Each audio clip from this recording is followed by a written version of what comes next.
So, just want to welcome everybody right now to the Future with Mango Studios London. It is me, one Nathan Smith, and we are here with the Metaverse Explorer.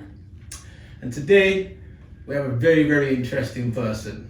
Very interesting person. He, without knowing, has brought us to this point, you know, because he was a starting block without him actually even realizing. You want to give him some more, Shan? Yeah, so this wonderful man has created an amazing software that is used in virtual reality, and it's really good to help with your social skills, your soft skills, your business development skills and interpersonal skills. And his software was actually the first one that showed us that the metaverse and VR technology has more of a use case than just games. So you guys are gonna probably all know about this software within the next 2 to 3 years because it's being adopted quickly. We even use it here, so yeah.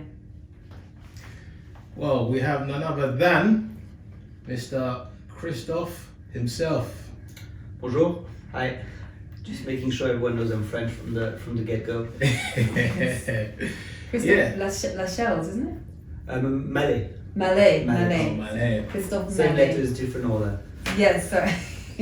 Yeah, so just give us a little understanding about you, you know, what inspired you to get to this point? What inspired you from you as young, should I say? As you might have already noticed, I stutter. And so I'm French, 37, born and raised in Paris. And I did a business school, come from a good background. I'm a posh French guy, if you will, I guess. And I did at my business school, we had to do an internship. Mm-hmm. So I did an internship in a consultancy company in the Paris equivalent of Liverpool Street. So the location, 6 months, suited up, strategy consultant, hated every minute of it, but worked very hard. And at the end of the 6 months, my boss's boss, who had never seen me, gives my debrief, you know, end of internship debrief, and goes, well, you know, you're smart, you work hard, so we will offer you a job when you graduate, but just so you know, because you stutter, don't expect your career to go too fast, because we won't put you in front of clients. Wow. So what do you think that does to you know, yeah, a 20-year-old who stutters? So for like 6 months I could not pick up the phone, right? It was really bad. So talk about poor soft skills on that guy's part. And the year after, so it was my last year at business school, and they have those courses over 2 days on the weekend that you hate as a student because you want to enjoy your weekend. And so I signed up for one called Managing Crisis, whatever that is.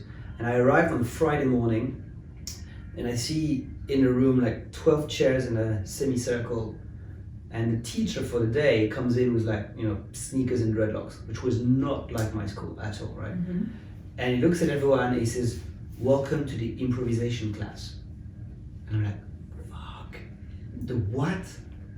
But I had no choice, right? And so I was shy, stutter, and I had to do a 2-day improvisation workshop. Like it's hell, right? But I had no choice. I was like, well, either I go for it or it's awkward. And the first exercise was 2 people go in the middle of the room. One is going to make a speech imagine you're at the lectern, you know, make a speech in a language that doesn't exist, and the other one has to translate it sentence by sentence, right? That was the first exercise. So you go 100% or it's awkward, right? And I did those 2 days, and after the 2 days, I was like, well, I pretended to be a tree, I pretended to be in love, and then switched to being angry, and I could do a fake speech, and I could do all those things, right? And it was actually quite fun, and I was quite good at it. And so it really changed my confidence in some social settings, to just know that I could do that. And so that's the power of, you know, having a great teacher, role play, someone who gives you confidence, putting yourself in situations. So I parked that for years, and I started working, so I came to London in 2010, worked in social media consultancy, telling companies that Facebook and Twitter were here to stay and not something for teenagers, which I didn't believe at the time. But that's when I created a BodySwaps 3 years ago, that thing came back to me, which is, well, I was lucky because I was in a business school, right? So I had improv teacher for 12 students for 2 days. But maybe with VR, there was a lot of research, I'm happy to tell you about that, but maybe with virtual reality and AI, we have a way of bringing that exact same idea to more people. And that idea is, the metaphor we use is like a flight simulator for soft skills, right? So you know how pilots, you wouldn't set foot in a plane if I told you, yeah, the pilot is new, he only studied in books. You're like, nah, no. I want him to have done like hours and hours in flight simulator. And flight simulator is great. It's a safe space to practice a lot of difficult, accidents in a short period of time without killing yourself, crashing the plane, or killing other people. So yeah, the idea of BodySwaps is the exact same. Like, let's give learners a safe simulation where they can practice with characters that are not real, and see themselves and get feedback and learn. So it can be job interviews or public speaking or giving feedback to someone who is suicidal, all the kind of things that you could learn by trial and error in the real world, but you really want to learn how to talk to a suicidal patient by trial and error? No, there's too much at stake, right? Literally life. So yeah, that was the idea behind BodySwaps, and so it's been for 3 years. It's interesting just hearing you speak. Like, obviously I was just reading some things from the early part about you, like how instrumental was like your grandfather towards you? Because I think you wanted to be a fighter pilot when you were younger. So my grandfather, he was a pilot, a test pilot for the French and the American, the Navy actually. So he landed jets on the big boats. I don't know how they call them in English. He still holds like a couple of records of going the highest and the fastest, and it's not that really that I wanted to be a pilot because I have glasses, but it's I think it's more inspiration in terms of when he was 27, he was the captain of a ship in the Navy that had like 600 people on it, and he was 27. Right, Wow. and I remember when I was searching for myself a little bit when I was like 30, and I was in London, I was partying a lot, it was fun. I was like, what am I gonna do now? It's time to do something else. And I remember like chatting to him, and it was like, what was the most scared you've ever been? Because he's done something and he was like, well, the most scared I've ever been was when the head of the army in France was not available, and I had to go on TV to explain why you were sending helicopters to Egypt or something like that. Oh, God. And it was like, that's the scariest moment of my life. And I said, well, you had storms in the middle of the sea with 600 men that you had to take care of. You had you had to tell Russian planes to land, otherwise you were gonna, crazy stuff. I was like, nah, that's fine. So weirdly enough, it's the soft skill aspect of the scary. So I don't know. I often think about him in terms of both like the kind of the crazy stuff that you can accomplish when you're young, and also weirdly how things that you think would be easy for most people are actually hard for most people, and that's the soft skills, which calling them soft skills is doing a disservice to what they are, because they are power skills, human skills, however you want to call them. It's really interesting. Yeah, no, obviously, like I said, when I was just looking up a few things on you before, I was just like, I can see, especially now, like when we just spoke earlier on as well, I could just see why you are that kind of person. Like your knowledge just stems far, and I appreciate it. You know what I mean? Appreciate it massively. So in regards to like BodySwaps, what have been some of the challenges that you've had to encounter? Do you mean from the product, like from being for running the company?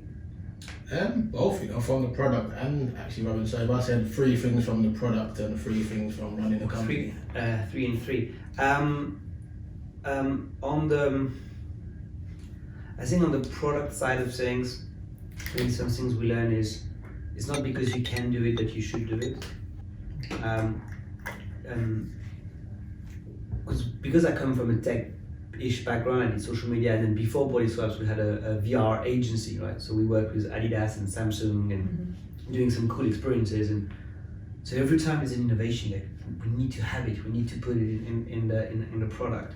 And so you're thinking like a kid a little bit, and I think really understanding, but does that matter for the learner? You know, was a big lesson. The other one is. We came from a VR background and we're building an education product. So the day BodySwaps really changed, I was at the very beginning, is when we hired Ruth, who's our head of learning. And when we did the interview, always remember we interviewed a lot of people, and most of them were, you know, late 20s, 30s, mostly guys, quite cool, all working in VR. And she had never put a VR headset on her head in her life. But the exercise was, here's our module, here's a video of our module, the first one, criticize it from a learning design perspective. And she ripped it apart. She was like, well, here you have voice and text at the same time, that's too much for a human being. Here you have that activity after this one, it's completely the wrong order. Here you're modeling good behavior, you should be anti-modeling bad behavior. Like, she has a PhD in learning, right? There's no, so the day we brought a learning specialist in the team and made her view of things the lead, and then the product team is here to make it happen. But the why, why are we doing this, is her, and then the how, the technical bit is later. And I think that was very very interesting for product. For the running the company, I made all the mistakes in the book, especially in the companies before. The main one is just, it's the company is people at the end of the day. So taking time to choose the right people really pays off. And that's a hard one to say, maybe controversial, but if someone is not right and you just want to be a nice person, you're like, it's fucking horrible to fire someone. There always will be. Yeah. And if you enjoy firing someone, there's a problem with you, right? But sometimes you're like, I want to give that person a chance, a little bit more. And the second chance is fine. Everyone makes mistake, but sometimes you're more giving yourself an excuse to not do something that you're not comfortable with, and you think that you're being nice to the person by not, but actually you're doing everyone a disservice, especially them, because chances are that if you're not happy with what they're doing, they're not happy either. So that was a hard lesson, which is, when things are not going well, just don't let it fester, right? Go for it and say, look, because it goes two ways. It's a relationship, right? The work relationship we're having is not working, and we need to stop it. I think there was the people said it was a big lesson, and the other one is, it's a tough one, is being flexible in terms of what you do, where your product goes, and to listen to opportunities. And we started with, at first our clients were in the corporate world, and then now it's almost only education world, because we listen to the opportunity, but at the same time, you can't say yes to everything. Because if you say yes to everything, you don't understand anyone well enough to really solve the problem. And so 2 years ago, if we had this interview, I would tell you, we do soft skills in virtual reality in general. Which was true, that's how I was selling it. But now it's different. I would tell you, what's your problem? And if you tell me, I need to help aspiring lawyers to improve their communication skills so that they can get jobs and progress in their career, I'm like, okay, that's a challenge I can help with. So don't be a hammer looking for a nail, I guess is the analogy, right? I guess so. Make sure to find a bunch of nails, and then you build a hammer for it. No, that's a really, really good insight, because I looked at Nathan, because we've been there with pivoting around the way again as a startup ourselves. And first we were like, we got co-working, we got podcast studio, photography studio, and we're like, that's just the space. It's not the space that is the business. It's us. It's the people. It's what we do, what we want to do. And then we pivoted some more and had the kind of innovation hub and to helping people to build their businesses. And then we Pivoted so much, I thought I was a basketball player at one point. Like, this is mad. It was a bit crazy. So yeah, it was just a lot of pivoting, and then again when you get down to the bare bones, where we found that, you know what, we love helping people and we're good at training people to boost their like, I gas everyone up. I'm the queen of gassing you up. There's no way you're going to leave my presence and feel like crap. I will make you realize your worth, and because I believe everybody's got value, everyone's got something great to bring to the table. So I'm very strong in boosting people's confidence and self-esteem, because that is a key part and component to being successful in life. Because if you don't believe in yourself, if someone came to you to an interview and they're just like, yeah, you're going to think, well, if you don't believe in you, how can I? Because you want, as an employer, to have that trust and faith in a person. So we can completely relate when you were mentioning about the pivoting and don't say yes to everything, because again, we've had to say some no's to opportunities that, you know, there may be money there, but we're like, that's not what we're about at our core and our essence. So yeah, kudos to you. You found your niche and you're continuing to well, I don't know. I mean, I promised you 3 aspects on the company. I said 2. The third one is, which you can't control, is just be lucky, right? The whole reason why BodySwaps exists is because we crashed our previous company. If the previous company was going well, we would never have taken that opportunity. We took that opportunity because we're like, well, the other thing's not working anymore, so we might as well try. It's just pure luck. Right? And there's many events, like, you know, how we met our CTO, who's, you know, the genius, pure luck. Like there's this element, and the reason I'm saying that is not to be like modest, like I'm lucky. It's like, it's the other way around. Is when you don't have a successful business and you look at people who have a successful business, you're like, oh, they must be so smart. They have a secret recipe, or they're working 90 hours a week. The people I met who, when talking about them, I'm thinking, this guy or this girl is a genius in my life. Like, I can count them on my left hand, right? But the number of people who I met who have like successful careers and businesses, many, right? So there are no geniuses. Like, you don't need to be a genius to be successful. It's just, you do need a bit of luck, and sometimes it's just the luck hasn't happened yet. So yeah, that's the one thing I would tell my younger self. We're talking about that before, right? Like, when you listen to people who are in a position of maybe more wealth or success, like maybe what I'm saying is crap, and you should listen to me and say he's saying crap, because that's like, so taking everything with a pinch of salt and not thinking that anyone has to be a genius to work it out. Yeah, no, since it was I remember there was some time we was pivoting, and on the occasion I was getting frustrated, and I remember I spoke to one of my friends who's been in business since he was 16, since he was at college, and I'm thinking the story I'm about to say to him was he's gonna give me some kind of different kind of feedback, and he was just like, welcome to the life of an entrepreneur. You know, he's just like, these things happen, mate. You know, you just gotta brush yourself off, keep going, and you know, so when you talk about the element of luck, I definitely believe in luck, but I genuinely believe that, you know, because of the effort that you've placed into it, that form of luck gets created through you. So I don't really call it just like a spare of the moment kind of thing. No, I'm just saying for like people who will be listening or so forth, you know. No, it's not like as in the you're gonna find the ID for the next Airbnb on the floor, right? But first, an ID is not much, right?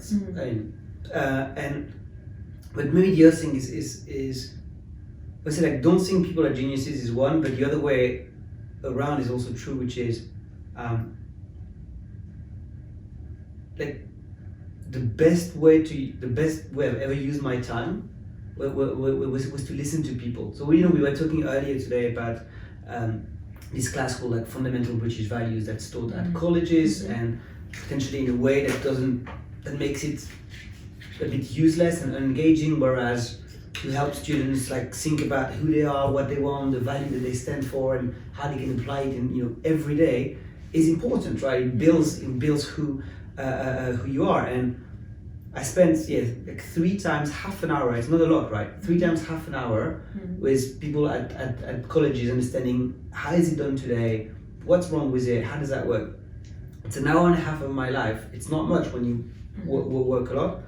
and the level of understanding you get is amazing. And so I think and people also, like, I'm here today because people love talking about what they do generally, and so I've been surprised sometimes by the people I was able to reach out when I just said, hey, look, that's what I'm doing. I would love to ask you one question and take 15 minutes of your brain time because you've done this and you've solved that same problem, and people will help. So sometimes you fall in love too much with your product.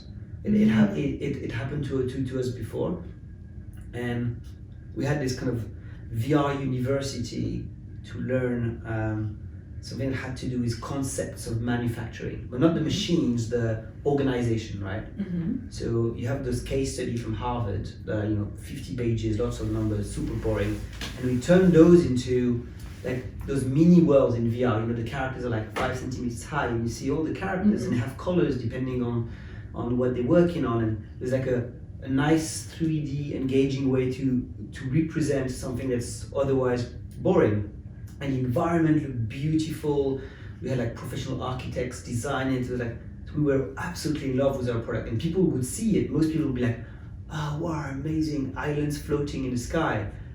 And then I showed it to a researcher, a VR researcher I admire, called Mel Slater, and he put the headset and he took it off, and in a very like blunt way, he was like, it's very pretty, but that's not a good enough reason to use VR. I was like, what do you mean? He was like, well, you making knowledge a little bit better by making it in 3D, but there's a lot more that you can do in VR. And he's the guy, that guy Mel Slater, he's the guy who did the first experience that I told you about last time, where people who are depressed would talk in VR to a little girl and then swap bodies to be inside the body of the little girl and listen to themselves back.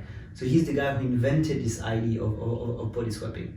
And when that guy tells you what you're doing is not a good enough reason to use the technology, you listen. So that 30-second feedback really changed my life. So it's not luck in a way, because I went and asked for it. But it's lucky that I got such a good feedback, right? Oh, I see. Okay. Well, such a bad feedback, but it was good.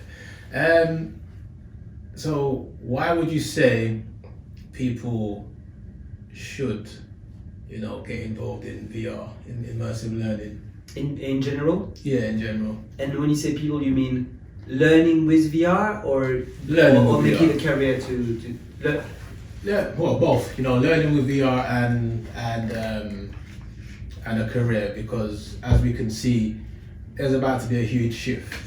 The way society is playing out, you can clearly see, with inflation and people losing jobs. I see Amazon have let go of, they emailed 18,000 of their workers and told them, they're no longer in work. Microsoft even let go of 10,000 people in their company. So there's clearly a big shift that is about to happen. So why do you feel like in general people should start looking at VR, and what career opportunities do you think people could have in VR? It's a good question. I think one of the first elements to your point about Amazon and Microsoft and Facebook and like everyone, a lot of work is being automated, right? So automated by robots, automated by AI. So in other words, machines are becoming better at being machines. So what does that leave us humans?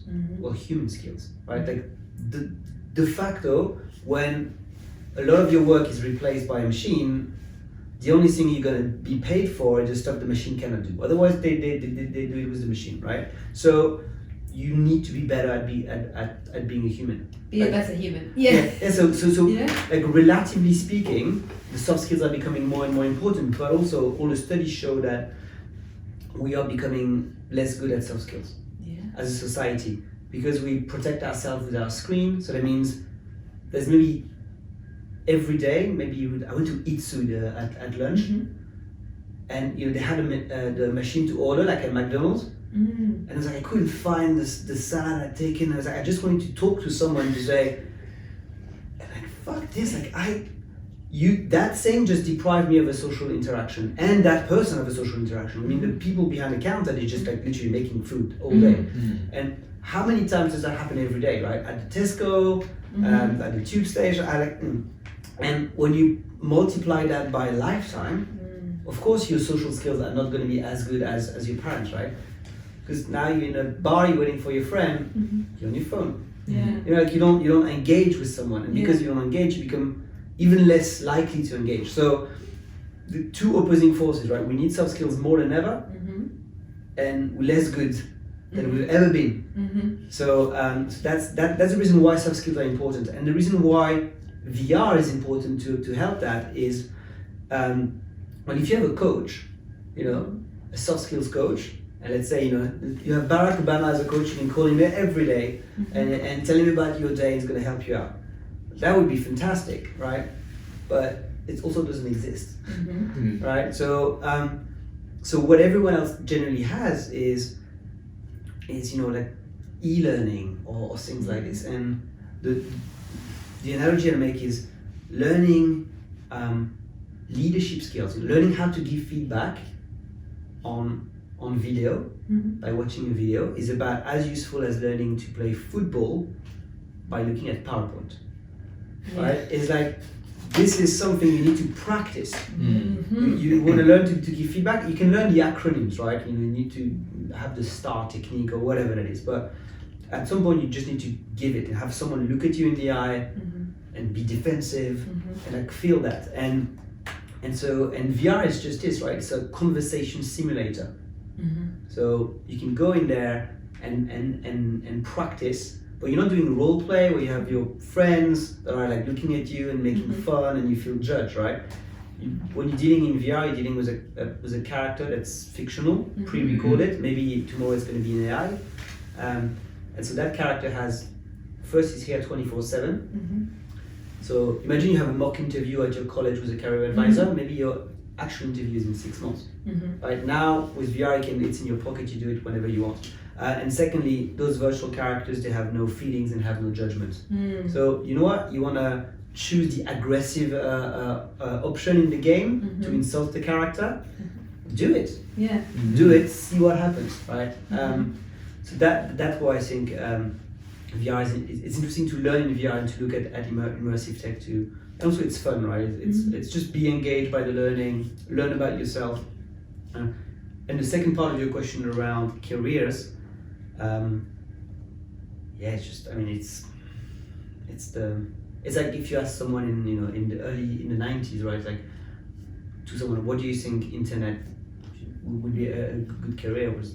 It's just because as a proportion of the economy, it's only gonna get bigger and bigger. I thought that was a brilliant answer about the be a better human and your soft skills, because you sent me down a rabbit hole there, because there's so much more from that answer. I'm like, that's a brilliant answer. So true. So true. I don't know, you know what it is, because when I was watching some of your stuff from a long time, I was like, there's some interesting points that you made reference to. So I think there was a study, was it Stanford University? Stanford University, and the one where there was a child with diabetes. And you had two sets of groups. One had to play the Superman experiment, and one was the Superman. And when they came out of the whole headset, you know, the teacher dropped some pens on the floor, and then you notice the difference between the reaction of people who were trying to help go and grab the pens, and all the Superman characters, they obviously jumped up to try and help her with the pens. Like, break that down for me. Okay, so there's a lot of research about that thing called the Proteus effect. So I don't know my Greek or Roman legends, but like something that's proteiform, something that changes appearance a lot, right? And the Proteus effect is something that says when you're in VR, you choose a character, and so you have a body, right? And that body can be different age, different skin color, different gender. It can be an ugly body, it can be a skinny body, it can be an animal. Anything is possible. And so what happens to your behavior, first in the VR and outside in the real world after you left the VR, depending on what body you had. So that's one of the experiences, the one you mentioned, where the people who saw themselves as Superman were more likely to help in the real world after than the people who just played that same game as a helicopter pilot. So subconsciously, they gave themselves superpower, right? Which is interesting. But there are a few more. For example, they did an experience where they gave everyone an avatar in VR in a social game, and the people had no choice what avatar they had, and they were told the experiment was about what happened in the social game.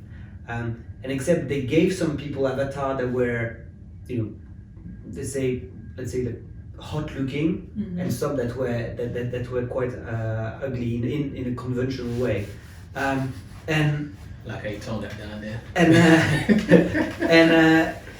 But no, what they found is they measured in VR the distance. So you approach another avatar in VR, and where do you sit when you talk to that other avatar? Do you stand like 30 centimeters from their face, or 50 or 70? And they found that when they asked people after the experience, did you find your avatar ugly on a scale of 0 to 10? And then they compared, and the uglier you found your avatar, the more distance you put between you and the other people. Right? You have another one where that one is very funny. So there are 3 groups of people, and in VR, in an experience where they have a djembe, like a tam-tam. And so group A, and they see themselves in a mirror, right? The avatar they chose, and right next to them, there's another player, which is a virtual player, pre-recorded. And group A, they don't have a body, they just have hands, and the hands are white like paper, right? Group B, they see themselves as a white guy in a suit. And group C, they see themselves as a black guy in a jacket like of leather or something. And they tell everyone, who obviously don't know that other types of avatars exist, tell everyone the objective of the game is to play as well as you can by following the rhythm of the other character. So the other character goes and does a rhythm, and you have to copy it. What they measured is how much people moved. And what they found is people who saw themselves in a black body moved more than people who saw themselves in a white body. Very interesting. Right? Because they associate subconsciously being black with being better and moving more, right? It's like, so it reveals a super subconscious racial bias. In a way it's playful, right? But it's interesting because it's not saying this is how you react versus someone of a different skin color. Is you embodying someone of a different skin color changes how you behave. It's crazy. So there's I love that. a lot of experiences. But when you go back to BodySwaps, is we haven't done it, but you could argue that we should give every learner not an avatar that looks like themselves. We should give every learner an avatar that looks like what they aspire to be. Right? If you're going to do presentation skills and I give you a Barack Obama's avatar, it might boost your confidence when you see yourself. You don't look like yourself, and you look like so. Well, that actually is like something that so me and my friend Sam Mosey, captain for Ipswich, we always talk about self-image. So we've been reading, we have book club, me, him, and one of my other friends, on a book called Cybernetics, and it speaks about the self-image. So every biological organism and mechanical organism have a goal-orientated system. So whereas a missile we launched and it would always stay on course because the feedback always brings it forward or to stay on track, we have the same mechanism but based upon our self-image, how we view ourselves. So that was an interesting thing and concept. We was wondering if someone had an avatar that if it looks like the self-image version of how they wanted to view themselves, how it will have an impact on how they acted. So with you just saying that, it just flashed back to me. We all know that we've all seen or been in a position where we take more risks online in our social behavior than we would in the real world, for better or worse, right? Like, Definitely true. Yeah. that's people, you know, use the screen as a protection to be assholes on social media. But the opposite, in a good way, is true as well. People who would be incredibly shy in the real world and look at their shoes, you put them in a game and they become the leader of the pack, right? And they organize and they have skills, and there is a company actually, same guy, the UFI guy, they're backing a company that essentially translates your video game skills into CV skills, right? So if you're very good at a strategy game, very good at this and that, they essentially transfer those into a certificate. And it's true, right? You have some games, if the guy is a, you know, like UK champion of this, like, the mind is quick. Like, there's no way around. The mind is quick. So yeah, it's an interesting one. Very good. So I'll let you do another question, and I'm going to bring in Hatisha's questions after your next. Oh, cool. I forgot about that. Yeah, so just to round it off on my questions, what truly brings out that inner child of you that just makes you happy? What brings my inner child? That was a deep one there, Nathan. You threw in a spanner in the works. Yeah. I think what brings in your inner child is when you interact with a child. So is that what it is for you personally? Yeah, I don't have children. I have some nephews and a godson. And I saw him. Obviously, he's one of my very best friend's son, and I visited him, and we played an alternative to Lego, some kind of stuff.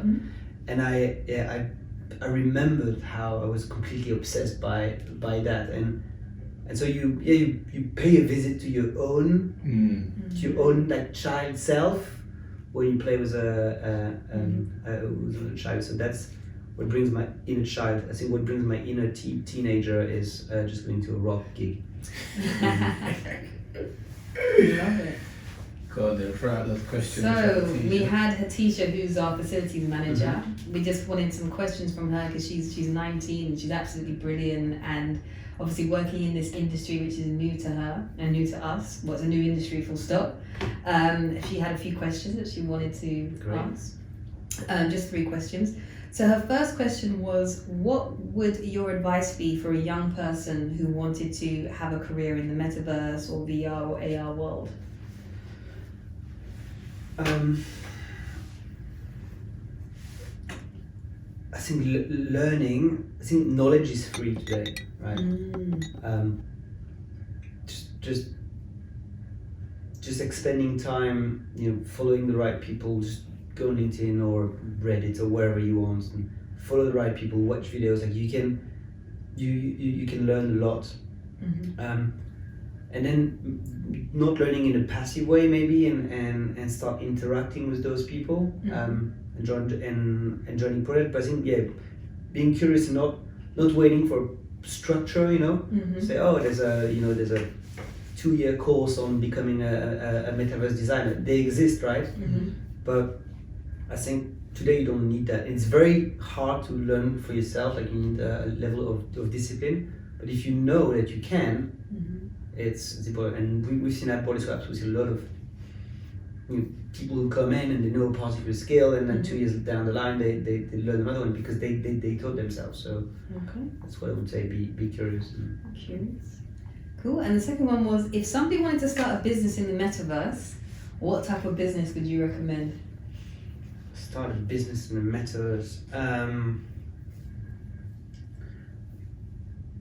I would be very careful of the buzz, because at the moment you take some of the metaverse platforms, like the Sandbox and stuff. You have more people coming through the doors of any pub downstairs than there are in the Sandbox. Yeah. Right. So there's a huge discrepancy between sometimes the noise in the media and the reality of things. And so the first thing I would say is like we said before, right? Find a real challenge that is very, very niche. So I met a guy at a conference. He built a dating agency for VR. So you talk with him like you would with a consultant, and then he organizes you a date, which is a play date essentially, where you're gonna go with your date to play Rec Room or whatever, right?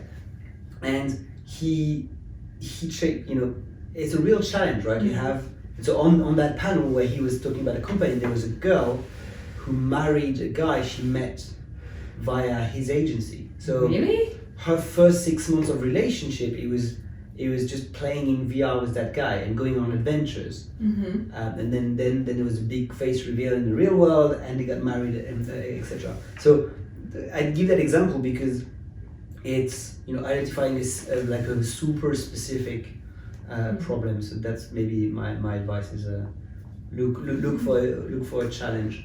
Look for a challenge. Well, look for a challenge and find a solution. Yeah. Okay. And the last one she's asked was, what type of jobs do you know or think will be introduced or created for people in the metaverse or as a result of the metaverse?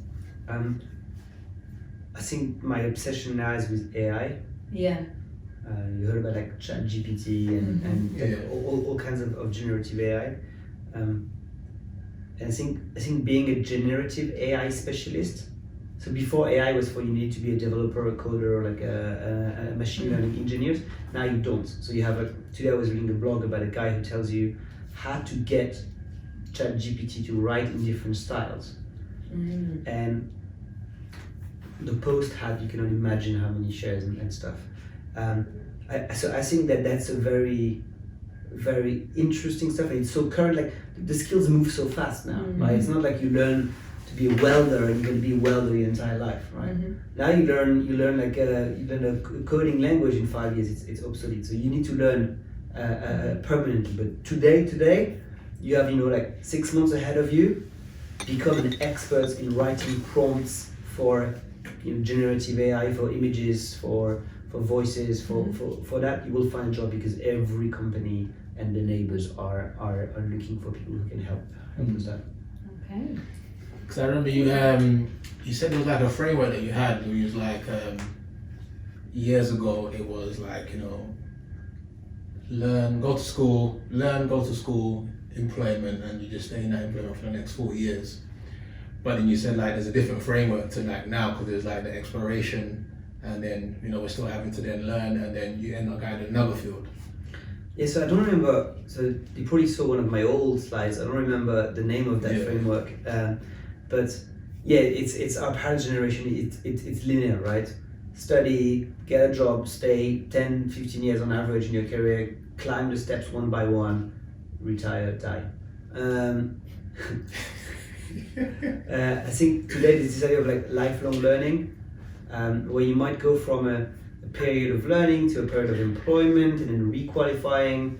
So it's a lot more fluid, which is a bit stressful in a way, because you never, I'm there yet and I'm good, but it opens a lot of opportunities. So you can like do a 180 on your career. And when you talk to colleges and universities and you ask them, the most important skills today is learning to learn. I think and I don't know if it's something that you can actually learn, if it's in your personality, but it doesn't matter what you learn. If you're someone who makes it a habit to always be learning something, then you will be ahead no matter what. Like don't twist your brain into a knot as in what should I learn right now that's going to get me somewhere in 15 years. Just like learn stuff constantly and every day is an opportunity for learning. I always say life is the best teacher. That's my personal belief. And you can learn, right? Like this. It's just like knowledge is free now. It's in your pocket, right? Yeah. So I don't know if you can like reduce by 20% the time on your Instagram or TikTok. You still see the good stuff, and maybe if those 20% you force yourself to watch some stuff, might open some ideas. Yeah. Listen, I say that, but it's hard, huh? It's very I can ask you questions till the cows come home, because I know I can see what kind of put that you, even just like when you're speaking about the aspects of religion and stuff, I can see the kind of path that you've kind of gone through. So we could be here all day. asking you loads of questions, but we'll have to get you back for another installment. But You know? I did wanted to say one question because this is the future with Mango Studios podcast, and I just want to answer you. I'm going to answer this to every person that comes. Just one last question. I would like to hear from you. One prediction you have for how life will be in the year 2030. It's currently January 2023, by the way, viewers. So just one prediction. It could be anything. It could do with career. It could be do with social, personal life. It could do with anything in society. How technology, transport, whatever. What's one prediction, just off the cuff of your head? One thing you think how life will be in the year 2030. Okay, so there's this thing called Amara's law. I don't know if you heard of it. So Amara's law says when it comes to a new technology, we always overestimate the impact in the short term, in the first 5 years, say, and underestimate whatever is coming next. So when I started in social media in 2010, everyone got, there's a lot of press that got crazy about it, but no one would guess like Donald Trump. Right, and how social would be so important, and I think it's the same with all the metaverse technologies. Like, where that's going to be in 2030, I have no idea. I suspect that the share of digital in our lives is only likely to increase. But I can't give you a proper prediction, so I'm going to go for a very safe bet, which is that France will have won another World Cup. There we go, guys.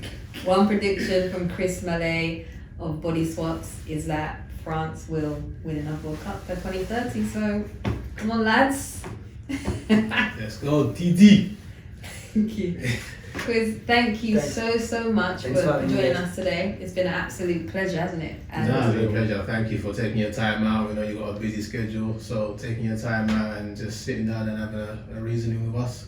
We appreciate it very much. Cheers. And also, guys, just viewers, if you want to experience BodySwaps, we'll put the links to how you can subscribe and use their software. Also, we do have the training course as well here that we're doing the Metaverse training course where you could log on and actually book to do that course, and we do use BodySwap software as part of that also. But it's something that would be great for you to have ongoing to improve your soft skills. So yeah, we'll have all of that there. And also, if you want to follow Chris, we'll have his socials and everything linked so you can find him online. As Chris said, keep learning. Keep learning. The future with Mango Studios. Thank you.